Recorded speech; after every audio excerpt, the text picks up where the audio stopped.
काशी हो, ओमकारेश्वर हो, सोमेश्वर हो, केदारेश्वर हो, नागेश्वर हो, त्र्यंबकेश्वर हो, परली बैद्यनाथ हो, बाबा धाम हो या कुबेरेश्वर धाम, शिव के दरवाजे पर व्यक्ति ऐसे जा ही नहीं सकता। शंकर के दरवाजे पर कोई ऐसे जा, क्योंकि शिव कहाँ का निवासी है? या तो कैलाश पर रहता है या फिर वो शमशान में रहता है। आप बद्रीनाथ चले जाओगे, केदारनाथ चले जाओगे, आप रामेश्वर, द्वारका, जगन्नाथ सब दूर घूम कर जाओगे, वृंदावन, गोकुल, बरसाना 50 बार चले जाओगे, सब दूर चले जाओगे। पर आपसे कोई कहे कि आपसे कोई पूछ ले, क्यों जी तुम ये बताओ कि तुम कैलाश कितनी बार गए? तो कोई तुमसे पूछे तो कैलाश हम नहीं गए। भैया वहां तो जाओ तो खूब खर्चा होता है, 1-1.5 लाख का तो टिकट हो जाता है, और ऊपर से जो खर्चा है अलग। और खर्चा तो जाने दो, वहां पानी के अंदर सबसे बड़ा टेंशन तो ये, वहां ऑक्सीजन नहीं मिले, निपट गए तो क्या मिले? और फिर कोई ने पूछ लिया, क्यों साहब वृंदावन कितनी बार गए हो? अरे वृंदावन तो हमारे वो जीजी के लड़के के साथ चले गए थे, फिर हमारे मामा का छोरा गया उसके साथ चले गए, फिर हम दोनों भी घूमने चले गए, फिर हमारे बच्चों को भी दर्शन करा, वृंदावन तो हम खूब गए। फिर कोई तुमसे कहे कि तुम उज्जैनी, अर्थात यहाँ शास्त्र, शंकर जिसको बुला ले, शिव जिस पर करुणा कर दे, और शंकर जिसको हाजिरी देकर आमंत्रित कर ले, बस वही केदारनाथ जा सकता है, वही उज्जैनी महाकाल जा सकता है, वही विश्वनाथ की नगरी काशी जा सकता है, वही कुबेरेश्वर धाम जा सकता है, और वही चाहे केदार हो, चाहे ओमकारेश्वर हो, सोमेश्वर हो, नागेश्वर हो, वो वहां तभी जाएगा जब बाबा बुलाएगा। शिव कहते हैं कर्जा हो भी गया तो चिंता नहीं कर, शमी का पत्ता शहद में डुबो, श्रावण के महीने की 10वीं तिथि, कौन सी? श्रावण के महीने की 10वीं तिथि, एकादशी के एक दिन पहले, श्रावण महीने की 10वीं तिथि को शमी के पत्ते को, चाहे 21 हो, 11 हो, 51 हो, उसको शहद में डुबोकर शंकर भगवान के शिवलिंग पर उसको श्रृंगार करो। केवल चढ़ाना नहीं है, जब शहद में डूब जाएगा तो वो चिपक जाएगा। शिव का श्रृंगार करो। क्या होगा इससे? तो लिंग पुराण कहती है, नर्मदा पुराण कहती है, शंकर का जब हम शमी के पत्ते को शहद में डुबोकर श्रृंगार करते हैं, शंकर कहते हैं इसने मेरा श्रावण महीने में श्रृंगार करा है, तो क्यों ना मैं भी इसका धन का श्रृंगार कर कर इसको कर से मुक्त कर दूं, तब कर जा चुका, तब कर्जे से मुक्ति होती। ये केवल श्रावण के महीने में किया जाता है, इसके सिवा कहीं कोई महीने में नहीं कर सकते आप। और नहीं तो बाद में कहोगे कि हमको हर महीने, तो उस महीने में कर, केवल श्रावण की 10वीं, चाहे उजाले की कर लो चाहे अंधेरी की कर लो, एक ही बार करना है। 2 10वीं पे भी नहीं करना। श्रावण महीने की 1 10वीं पर अगर आपने इस 10वीं पे कर लिया तो अगली पे मत करना, अगली पे करा तो इसमें नहीं करा तो कोई बात नहीं, एक पर करना, 1 10वीं। कितना भी कर जाओ, कितना भी लोन चढ़ा हुआ है, भगवान अब उसके भरोसे पर छोड़ दो कि हमने कुबेर भंडारी के भरोसे पर छोड़ दिया, हमने कुबेरेश्वर महादेव के भरोसे पर छोड़ दिया, हमने तो शिव को दे दिया।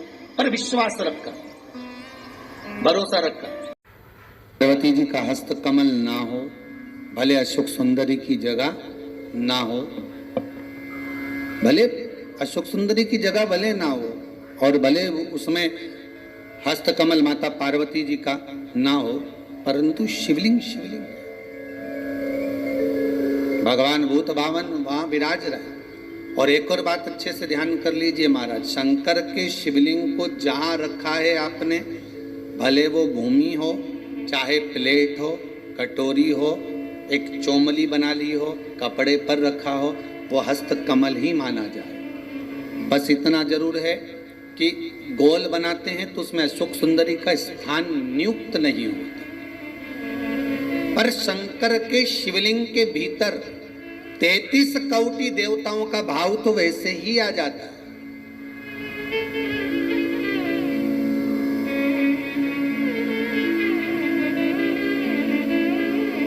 किसी ने एक प्रश्न किया, गुरुजी आप बताते हो कि कमर दुखे, हाथ पैर दुखे, पांव दुख रहे हो, कमर दुख रही हो, पीठ दुख रही हो, सिर दर्द हो रहा हो, तो शंकर जी के मंदिर में जाकर शंकर जी की शिवलिंग की बेलपत्र उठाकर शंकर जी के शिवलिंग को देखकर चबा चबा कर खाना है। तो हम ऐसे बेलपत्र खा लें तो घर पर ले जाकर शिवलिंग देखकर क्यों? तो शास्त्र कहता है कि उसके प्रतिबिंब से, उस शिवलिंग के स्वरूप से जो किरण निकलती है, उस किरण से ही तो हमें रोग मिटाना है।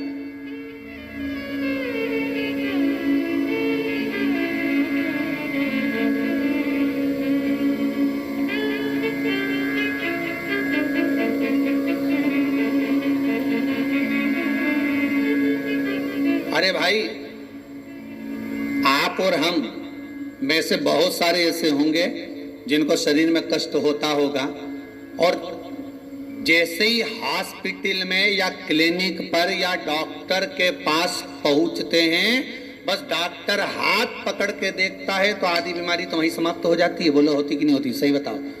आप लोग तो गए होंगे, हम भी गए होंगे, सत्य बोलना।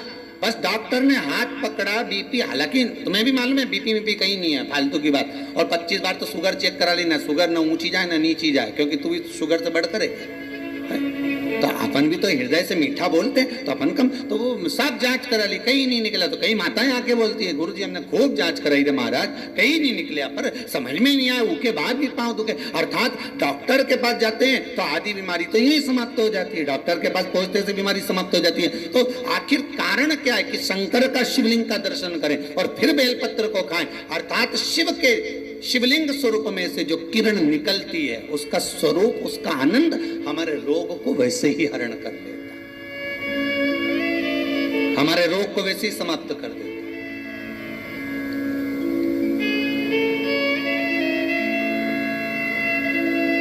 हम शंकर के स्वरूप का एक आनंद पा सकते हैं।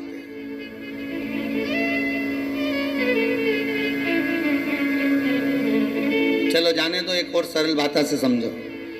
किसी मंदिर में, ये कभी तुमने किसी पुराण में लिखा कि राम जी के मंदिर में जाके एक लोटा पानी चढ़ाओ, कन्हैया जी के मंदिर में चढ़ाओ, माता जी के मंदिर में, भैरव जी के मंदिर में, हनुमान जी के मंदिर में, 33 कोटि देवता का कहीं नहीं लिखा कि एक लोटा पानी चढ़ाओ, पर पुराण में लिखा शंकर के मंदिर में जाओ तो एक लोटा पानी चढ़ाओ, शिवलिंग पर जल चढ़ाओ, गंगा जल चढ़ाओ, जल चढ़ाओ, पर चढ़ाओ जरूर। क्यों लिखा? कारण क्या था?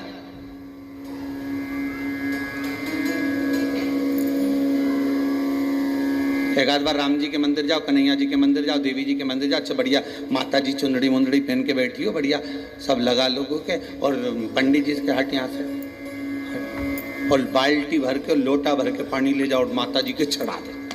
फिर देख, फिर पंडित के जो माता है उसके दे,